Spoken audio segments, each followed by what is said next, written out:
Hello guys, ഇപ്പം നമ്മൾ ഇന്ന് ഈ കുപ്പിനോട് ഒരു ചൂലുണ്ടാക്കാൻ പോവാണ്. അപ്പം ഇങ്ങനെ ഉണ്ടാക്കാൻ കാണിച്ചു തരാം. ഈ കുപ്പിയുടെ ഈ 5 മൂലകളുണ്ടല്ലേ, അതിൻ്റെ മേലെ മുറിച്ചിടാം. എന്നിട്ട് ഈ ഈർക്കിലുകൾ ഇതിലേക്ക് കുത്തി നോക്കാം.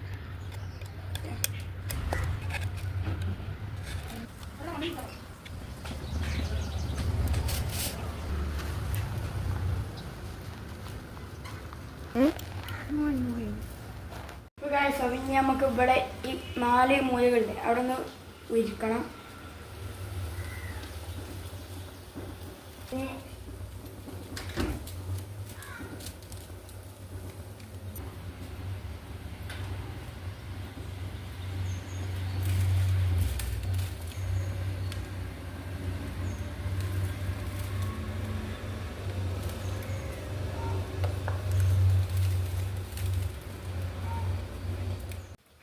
ഇപ്പം നമ്മളെ ചൂലൊക്കെ റെഡി ആയിട്ടുണ്ട്.